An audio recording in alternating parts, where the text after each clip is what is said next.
বন্ধুরা, আজ নিজের বুক শক্ত করো এবং তোমার চোখ থেকে সেই পট্টি খুলে ফেলো যা তুমি আপনজনদের মিথ্যা ভালোবাসার কারণে বেঁধে রেখেছ।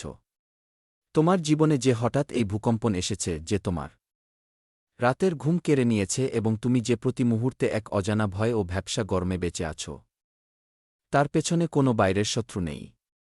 আজ স্বয়ং বিধাতার ইঙ্গিতে সেই দুই গদ্দারের আসল চেহারা উন্মোচিত হতে চলেছে, যারা তোমার থালায় খায়, তোমার সাথে ওঠাপসা করে এবং পিঠের পেছনে তোমার ধ্বংসের সবথেকে বিপজ্জনক তান্ত্রিক জাল বুনছে। এদের মধ্যে একজন নারী এবং একজন পুরুষ, যারা তোমার খুব কাছের হওয়ার নাটক করে। যখন তুমি সাফল্যের সিঁড়ি চড়ো, তখন তারা সামনে এসে তোমাকে জড়িয়ে ধরে, কিন্তু ভেতরে ভেতরে তাদের হৃদয় ঘৃণা ও ঈর্ষার আগুনে জ্বলছে। এই দুই গদ্দার তোমার উন্নতির কারণে এই পর্যায়ে পাগল হয়ে গেছে যে এখন তারা তোমাকে এবং তোমার পুরো হাসিখুশি পরিবারকে পুরোপুরি মাটিতে মিশিয়ে দিতে চায়।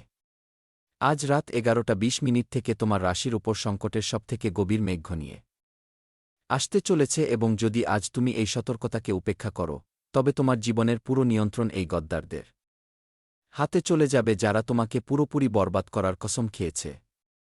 তোমার সবথেকে বড় দুর্বলতা এটাই যে তুমি আগুনের মতো শক্তি রাখা বন্ধুরা হওয়ার সত্ত্বেও আপনজনদের সামনে খুব সহজ সরল এবং আবেগপ্রবণ হয়ে পড়ো। তুমি সেই নির্ভীক এবং সাহসী মানুষ যে অন্যের বিপদ দেখে নিজের জানের বাজি রাখতেও পিছুপা হয় না। কারো কোনো কষ্ট হলে তুমি নিজের কাজ ছেড়ে সবার আগে তার চোখের জল মোছাতে পৌঁছে যাও।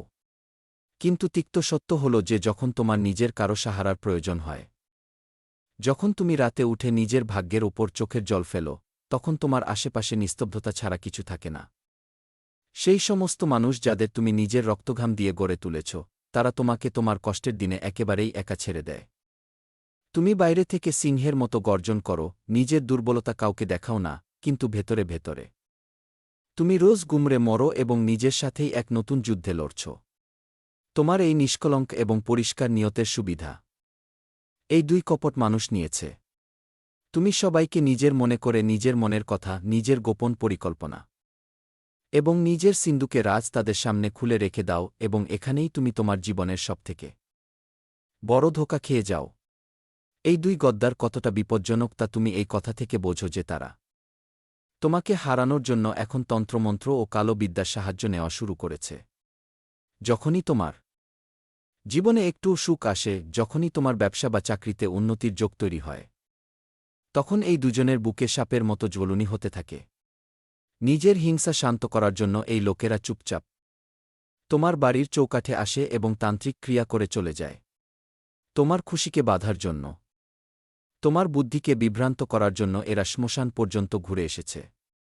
তোমার ছবি এবং তোমার পুতুলের উপর এমন বিপজ্জনক নেতিবাচক ক্রিয়া করানো হচ্ছে, যার ফলে তোমার বাড়িতে অকারণে ঝগড়া হয়, স্বামী স্ত্রীর মধ্যে ফাটল ধরে, এবং যে টাকা তুমি দিনরাত পরিশ্রম করে কামাও তা ওষুধ এবং কোর্ট কাছারি চক্করে জলের মতো বয়ে যায়।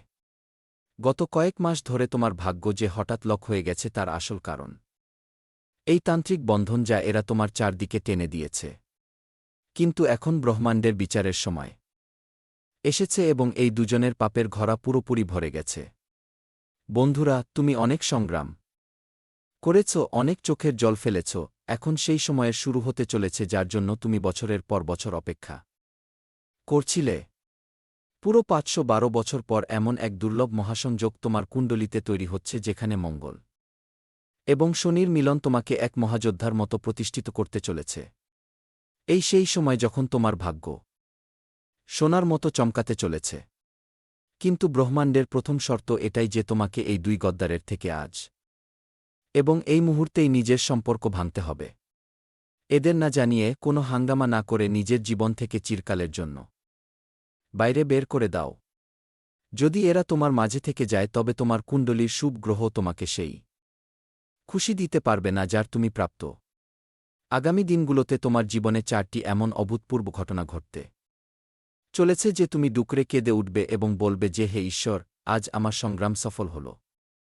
শোনো বন্ধুরা, কারণ সেই 4টি ঘটনার প্রথম অধ্যায় এখন তোমার সামনে খুলতে চলেছে, যা তোমার জীবনকে পুরোপুরি বদলে দেবে। প্রথম বড় ঘটনা যা তোমার সাথে ঘটতে চলেছে তা তোমার চোখ খোলার জন্য যথেষ্ট। এই আগামী দিনগুলোতে তুমি কোনো বড় সুখবর পাও বা তোমার হাতে কোনো বড় মুনাফা আসুক, তোমাকে নিজের এই রহস্য পুরোপুরি গোপন রাখতে হবে। বন্ধুদের স্বভাব হয় যে তারা উৎসাহে এসে নিজের সাফল্যের ঢাক ঢোল সবার সামনে পিটিয়ে দেয়, কিন্তু এটাই তোমার সবথেকে বড় ভুল প্রমাণিত হয়। এই সময় তোমার আশেপাশে গোপন ষড়যন্ত্রকারীদের এমন এক জাল বিছানো আছে যা তোমার প্রতিটি ছোট বড় পরিকল্পনা নষ্ট করার অপেক্ষায় বসে আছে। তোমাকে নিজের জেতা বাজিও ততক্ষণ গোপন রাখতে হবে যতক্ষণ না তা পুরোপুরি সফল হয়। হনুমানজির স্মরণে যাও রোজ। হনুমান চালিসা পাঠ করো। যখন বজরঙ্গবলীর সুরক্ষাকবচ তোমার চারদিকে থাকবে, তখন এই ষড়যন্ত্রকারীদের সব তন্ত্রমন্ত্র বাতাসে উড়ে যাবে। দ্বিতীয় বড় ঘটনা যা ঘটতে চলেছে তা সরাসরি তোমার মানসিক অবস্থার উপর আঘাত করবে। তোমার রাশির অধিপতি মঙ্গল এবং শনির যে গোচর তৈরি হচ্ছে তার কারণে আগামী দিনগুলোতে তোমার স্বভাব হঠাৎ খুব খিটখিটে এবং উগ্র হয়ে উঠতে পারে। তুমি ছোট ছোট কথায় রাগ করবে। এটি কেবল গ্রহদের একটি চাল যা তোমার পরীক্ষা নিচ্ছে। এই মানসিক অস্থিরতার সময় ক্যারিয়ার, চাকরি বা নিজের পরিবার সম্পর্কিত কোনো বড় সিদ্ধান্ত তাড়াহুড়োয় নিও না। বন্ধুদের জাতক যখন রাগের মাথায় থাকে তখন নিজেরই ক্ষতি করে বসে। তাই এই সময় নিজের শক্তিকে শান্ত রাখা এবং মৌন থাকা হবে তোমার সবথেকে বড় জয়। তৃতীয় বড় ঘটনা তোমাকে আত্মনির্ভরতার সেই সবথেকে বড় পাঠ শেখাতে আসছে যা জানার পর তুমি কখনোই কারো সামনে হাত পাতবে না। ব্রহ্মাণ্ড তোমাকে এই পরিষ্কার বার্তা দিচ্ছে যে তোমার উন্নতির রাস্তা কেবল এবং কেবল তোমার নিজের পরিশ্রমের মাধ্যমেই যায়। যে কোনো বাইরের মানুষ, বন্ধু বা আত্মীয়র থেকে আশা করা পুরোপুরি বন্ধ করে দাও। যখন তুমি অন্যের ভরসায় বসে থাকো, তখন তোমার কুণ্ডলীর শক্তিশালী গ্রহ তাদের শুভ প্রভাব দেওয়া বন্ধ করে দেয়। নিজের শক্তিকে চেনো। তুমি সিংহের মতো, যাকে নিজের শিকার নিজেই করতে হয়। যেই মুহূর্তে তুমি অন্যের ওপর নির্ভর থাকা ছেড়ে দেবে, ঠিক সেই মুহূর্তে বন্ধ হয়ে থাকা ভাগ্যের তালা নিজে থেকেই খুলতে শুরু করবে এবং তোমার হারানো সম্মান তুমি ফিরে পাবে। চতুর্থ বড় ঘটনা যা সরাসরি তোমার ঘর ও সিন্ধুকে প্রভাব ফেলবে, তা খুব মনোযোগ দিয়ে শোনো। মা লক্ষ্মীর অসীম কৃপা এখন তোমার ঘরে বর্ষণ হওয়ার জন্য তৈরি। কিন্তু এর জন্য তোমাকে নিজের ঘরের পরিবেশকে পুরোপুরি শুদ্ধ ও শান্ত রাখতে হবে। ঘেউ ঘেউ করা কুকুর হাতির রাস্তা আটকাতে পারে না। তোমাকে হাতির মতো মর্যাদা বজায় রাখতে হবে এবং নিজের ঘরে শান্তির পরিবেশ রাখতে হবে।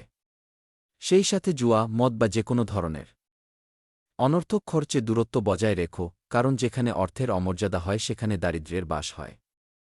রোজ সকালে তাড়াতাড়ি ওঠো, ঘর পরিষ্কার রাখো এবং নিজের ইষ্টদেবতাকে ধ্যান করো, কারণ সেই দুই লুকিয়ে আঘাত করা শত্রুর আসল পরিচয় এবং তাদের রাশির খোলসা এখন হতে চলেছে।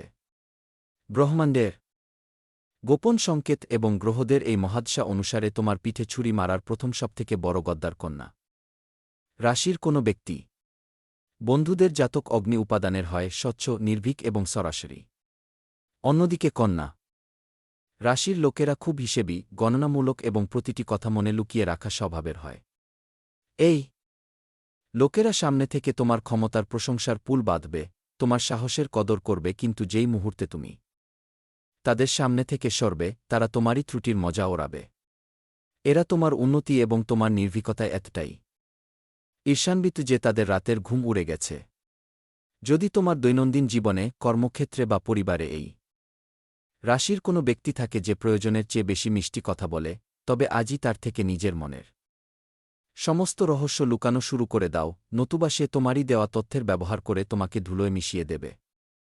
দ্বিতীয় গদ্দার যে তোমার জীবনে বিষ ঢালার কাজ করছে তার সম্পর্ক মীন রাশির সাথে। এদের আঘাত আরও বেশি মারাত্মক হয় কারণ এরা সরাসরি তোমার আবেগের উপর আক্রমণ করে। এই লোকেরা তোমার সামনে নিজেদের এত অসহায়, সহজ সরল এবং সত্যবাদী দেখাবে যে তোমার বন্ধুদের বড় হৃদয় গলে যাবে। তুমি তাদের রক্ষক হওয়ার চেষ্টা করবে, তাদের জন্য নিজের সম্পদ এবং সময়ের কোরবানি দেবে। কিন্তু এরা এমন এক মায়াজাল বনে যাতে তারা তোমারই ভালো স্বভাবের সুবিধা নিয়ে তোমাকে মানসিকভাবে এবং আর্থিকভাবে আল করে দেয়।